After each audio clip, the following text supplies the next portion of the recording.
Halo guys, welcome back in my YouTube channel Kuma Aing. Kita sekarang di rumah Tabuy. Hari ini kita belajar ya? Ya, belajar sejarah. Bukan sejarah sih, budaya. Budaya, benar. Oke. Budaya cuy, karena sekarang kita ngair-airan dulu ya, gue habis vaksin. Kalau habis vaksin ini gue Vaksin gini kan? bengkak guys gitu. Jadi gue agak-agak Susah untuk berkerumunan ya? bukan susah berkerumun, gue agak nggak enak badan. Corona loh. Gue juga manusia juga anjir. Iya. Nggak bisa nggak enak badan guys, jadi tetap ya keep healthy. And then hari ini kita bakalan nge-review ya soal budaya Tabuy ya. Tabuy itu ada di kebudayaan Pariaman, ya kan. Ada biasanya itu diperingatin di Sebelum Muharram. Muharram gitu. Jadi kalau untuk tahu sejarahnya, budayanya atau sejarahnya, mari kita review. Nanti kita akan masuk ke dalam. Alright. Dan tetap stay tune di channel kita Kuma Aing 3G. It's your choice.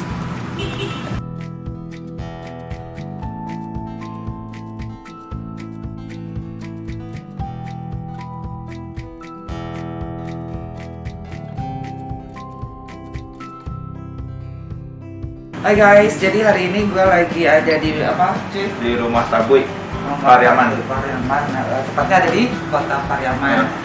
Nah, rumah Tabuy ini tuh gue kurang juga begitu pahamnya karena memang lo lihat lah background gue juga bukan dari Sumatera Barat, jadi lebih kompetennya mungkin yang bisa jelasin.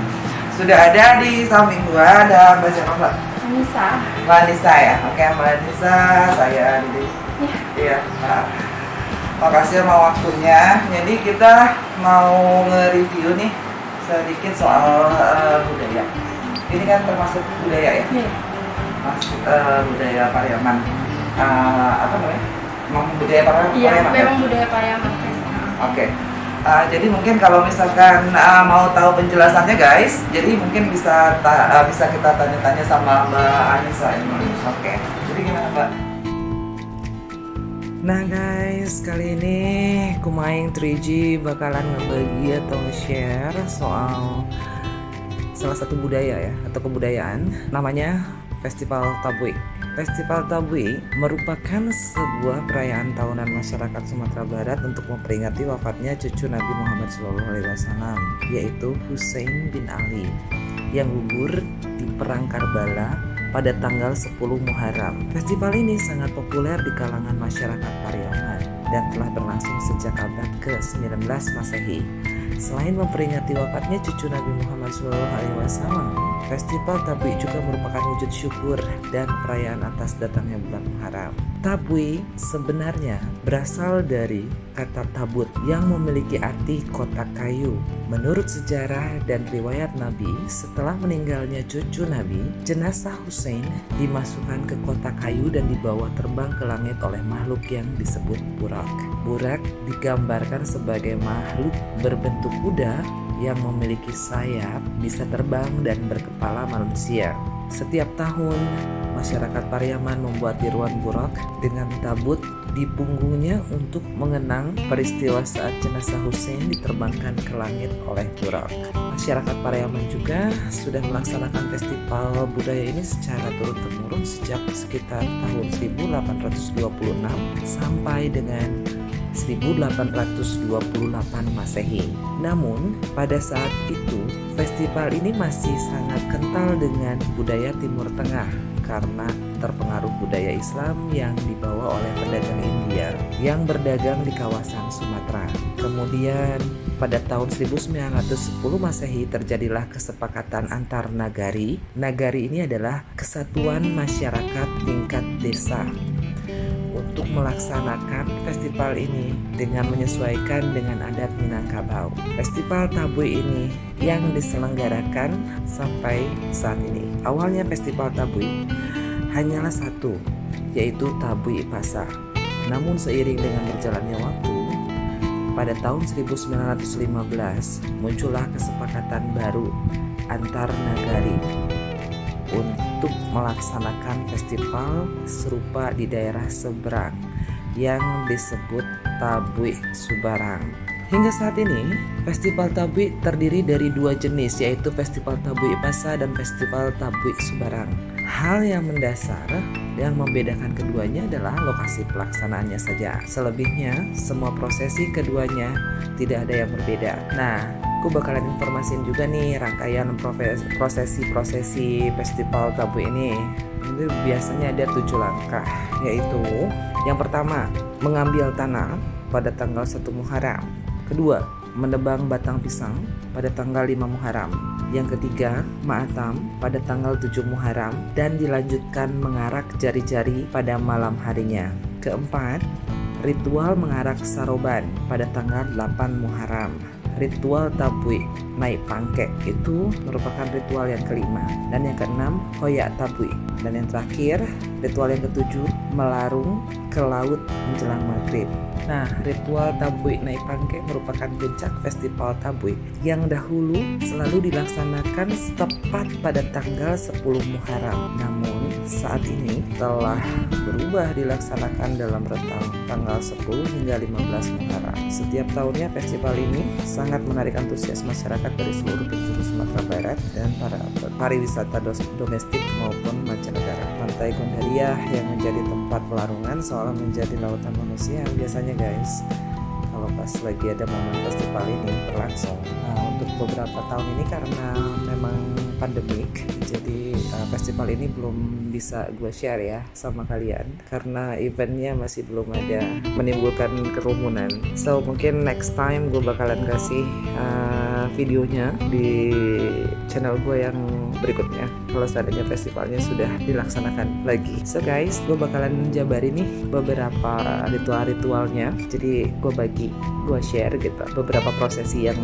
ada di saat festival Tabui ini.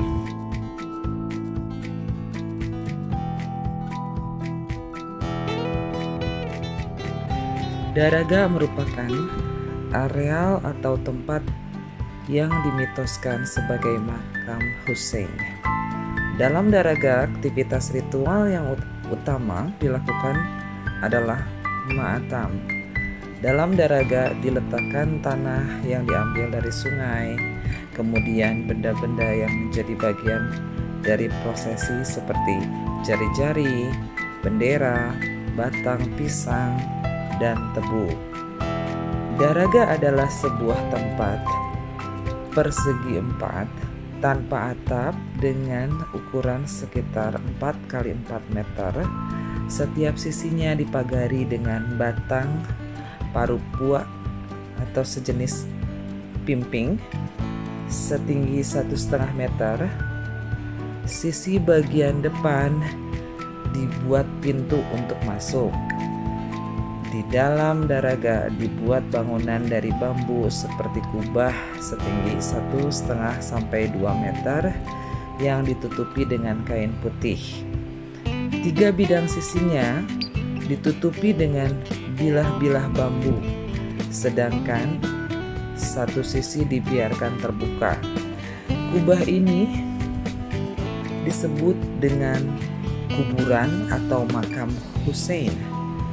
Daraga berasal dari kata dargah atau durga, merupakan kata Hindustan yang berasal dari bahasa Persia yang artinya pintu atau peti mati. Prosesi mengambil tanah atau mengambil tanah merupakan prosesi ritual mengambil tanah ke sungai. Prosesi ini dilakukan secara bersamaan oleh komunitas Tabui Pasa dan Tabui Subarang. Tabui Pasa mengambil tanah ke sungai kecil di Galombang. Nah, sedangkan Tabui Subarang ini guys mengambil tanahnya di sungai Batang Piaman di Pauh. Prosesi ini dilakukan pada tanggal 1 Muharram pada sore hari. Nah, tanah yang diambil selanjutnya dibawa ke Daraga masing-masing dan diletakkan di tempat makam atau kuburan Husain. Nah, upacara mengambil tanah menggambarkan, nah ini filosofinya mungkin ya, pengambilan mayat Husain yang masih tertinggal di Karbala dekat sungai Efrat. Prosesi yang kedua adalah prosesi upacara menabang batang pisang, atau bahasa Indonesianya menebang batang pisang. Prosesi ini dilakukan pada tanggal 5 Muharram. Pada tengah malam, orang-orang kampung akan pergi ke hutan beramai-ramai. Mereka akan mencari pohon pisang yang kemudian ditebas. Dalam prosesi ini, batang pohon pisang harus dipotong dalam satu tebasan. Yang menebas batang pisang harus laki-laki yang menggunakan semacam baju silat untuk menebasnya. Biasanya penebas menggunakan pedang yang sudah diasah agar tajam setajam-tajamnya. Kemudian batang pisang tersebut dibawa ke deraga. Sesampainya di deraga, ditanamkan dekat dengan pusara. Prosesi ini melambangkan apa yang dilakukan oleh musuh-musuh Allah terhadap Hasan dan Husain. Ma'atam adalah prosesi yang menggambarkan kesedihan atau penderitaan yang dialami oleh Husain pada saat pembantaian atas dirinya di Karbala. Prosesi dilakukan dengan mengitari makam Husain yang diiringi dengan gendang, tasa, lagu Ma'atam bertempo lambat dengan pola ritme yang sederhana, pukulan satu-satu tanpa variasi untuk mendukung kesan sedih. Ma'atam berasal dari bahasa Persia Mahatam yang berarti nyanyian kesedihan. Upacara Ma'atam dilakukan setelah sholat zuhur pada tanggal 7 Muharram. Beberapa saat sebelum upacara, dimulai kelompok pemusik gandang tasa memainkan lagu-lagu gandang tasa untuk membangun suasana. Peserta yang terlibat dalam upacara Ma'atam adalah keluarga tabui dari masing-masing rumah tabui, terutama ibu-ibu. Kemudian diikuti oleh pawang, ini pawang tabui ya, tokoh masyarakat dan para pemuda. Ma'atam dilakukan di daraga masing-masing. Ibu-ibu berusaha menghayati kepedihan yang dimaksudkan dalam upacara. Pada masa lalu, konon Ma'atam dilakukan sambil menangis oleh ibu-ibu. Namun pada akhir-akhir ini lebih banyak diungkap dengan ekspresi wajah duka atau sedih saja. Ma'atam berlangsung sekitar setengah hingga 1 jam. Jika suasana Ma'atam dianggap sudah selesai, maka suasana berubah menjadi gembira. Gendang tasa berubah tempo dari lambat menjadi cepat. Prosesi mengarak jari-jari atau mengarak jari-jari dilakukan dengan melintasi berbagai kampung sebagai gambaran keganasan tentara Yazid.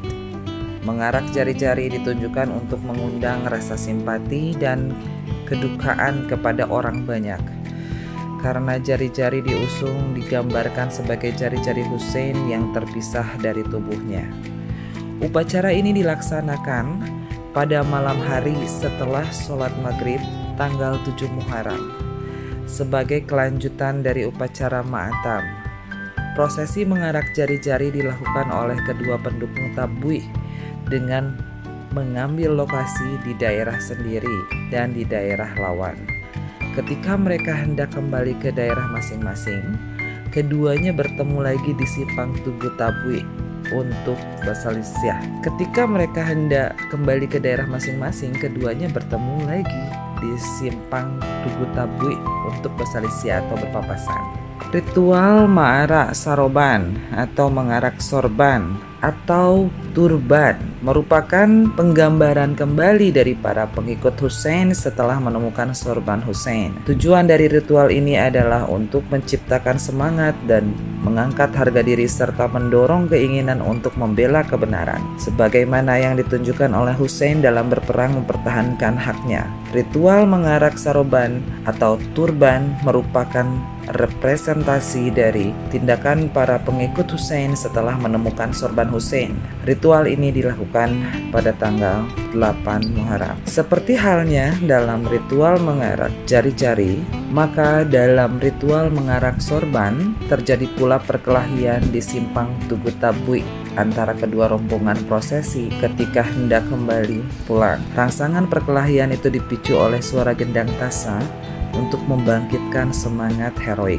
Perkelahian bisa tidak dilakukan berdasarkan kesepakatan para tuo tabui, nini mama, dan penanggung jawab upacara bila akan menimbulkan bahaya. Diduga akibat perkelahian sebelumnya membawa muatan balas dendam, sebagaimana diungkapkan si bungsu Indah Baradi Lai. Upacara tabui nayak pangke adalah upacara penggabungan pangke bawah dengan pangke ateh yang sebelumnya dibuat terpisah. Upacara ini dilakukan pada hari setelah sholat subuh hingga pukul 9.30 pagi pada hari terakhir pesta tabui. Upacara ini dilaksanakan di lokasi Tabui Pasar dan Tabui Sabarang pada waktu yang bersamaan. Tabui Gadang atau Tabui Besar kemudian dibawa ke jalan besar dan secara resmi dipertontonkan kepada masyarakat. Tabui Pasar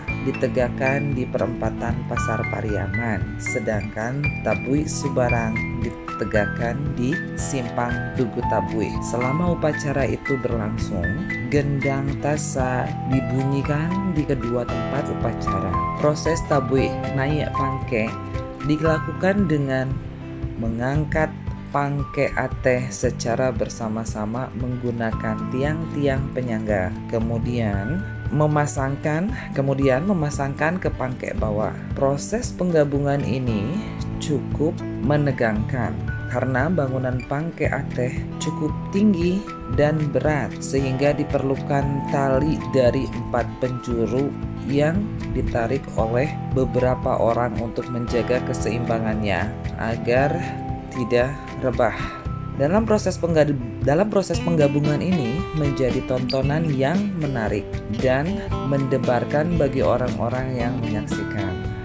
Upacara tabui tabuang adalah membuang tabui merupakan upacara terakhir, yakni berupa prosesi membuang tabui ke laut. Pada sore hari setelah tabui dihoyak, kedua tabui itu diusung menuju pantai Gondaria. Para penonton turut serta mengiringi tabui hingga ke pantai, seakan-akan mengiring jenazah ke pemakaman. Sementara pengunjung lain telah berdesak-desak menunggu di pantai. Tabui yang pertama diusung ke tepi laut adalah Tabui Pasah, kemudian Tabui Subarang mengiringi dari belakang. Menjelang matahari terbenam, tabui pertama tiba di pantai. Selanjutnya dibawa ke laut dan direbahkan, kemudian diikuti pula oleh tabui kedua dengan cara yang sama. Ada yang dilakukan secara bersamaan.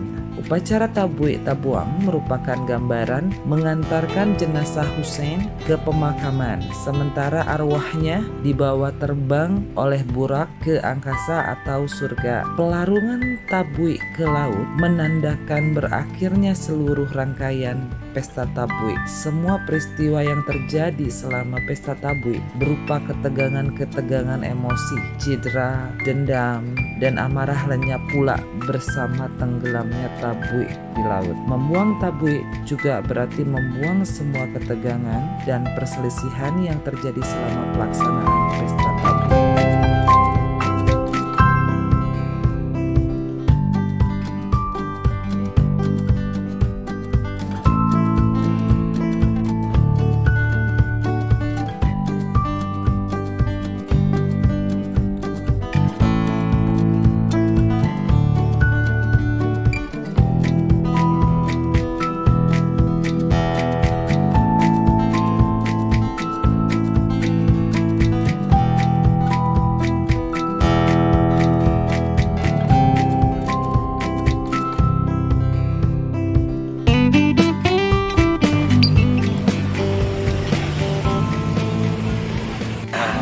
guys, jadi kita tadi sudah nge-review ya di dalam. Ada beberapa narasumber juga dan nanti kita mungkin bisa describe yang lebih detailnya lagi berikut dengan videonya. Nah, jadi hari ini gue akan sharing aja ya dari mangrove ini. Terus ada beberapa kebudayaan juga tadi sudah kita review. So hari ini mungkin kita nge-adventure dulu aja karena kita habis vaksin. Terus cuaca juga lagi kan. Jadi ya dari kemarin perasaan nggak dukung mulu ya cuacanya. Ya kan Dari emang minggu kemarin. fluktuatif banget gitu ya. Jadi kita waktunya pas ambil video pasti aja lagi mau hujan terus. Nah guys, ini salah satu ada salah satu makanan khas dari Pariaman ini. Bentuknya bulat seperti apa ya? bola pingpong. Bakso bulat seperti Bola pingpong. emang lu udah lahir pas lagu itu? Nggak tahu deh, udah kayaknya. Tahun Mas- berapa itu? Abang tukang bakso gitu ada emang? Udah lahir loh? Udah. Tahun Masa berapa sih? dia? Ih, gua masih kecil itu. Masa Masa? sih? Lu belum. Nggak tahu ya, Tapi mungkin meneruskan, lagunya ya. masih apa? Di cover-coverin kali ya. Oke. Nah, guys, jadi ini adalah sala. Nah, ini dia. Ini sala ikan. Salah lawa. Ya, apa coba? Salah lawa. Nah, sala lawa itu ini tuh terbuat dari apa? Ikan. Nah, bahan dasarnya sih sebetulnya terigu. Terus ada apa namanya? Dicampur dengan ikan. Gua nggak tahu lah ya ikannya apa. Ikan apa sih? Bukan tenggiri yang jelas ya. Bukan.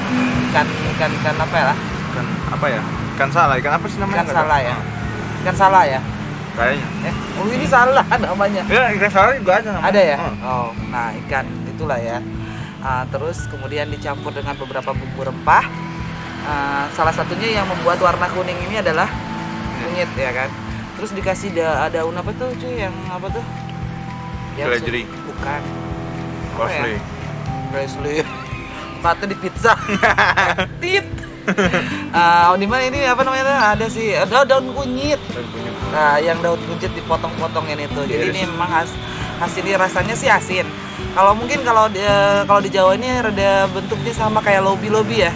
Lobi-lobi ubi itu ya kan. Tapi kalau ini kalau lobi-lobi ubi itu kan kosong dia dalamnya kan. Nah, kalau ini tuh agak padat. Nah, kayak gini dia. Nah, tepung gini sih. Tapi bentuknya kayak ada rasa-rasa ikannya juga. Ya must try lah. Lumayan. Itu orang yang mungkin yang nggak terlalu senang kunyit ya. Iya. Mungkin nggak doyan. Pasti nggak doyan. Tapi ya worth it lah rasanya. Oke guys. Kalau ini harganya berapa? 500-an ya? Tahu bulat digoreng. Kalau ini apa? Salah bulat digoreng. 500-an. Nggak tahu ini berapa ya.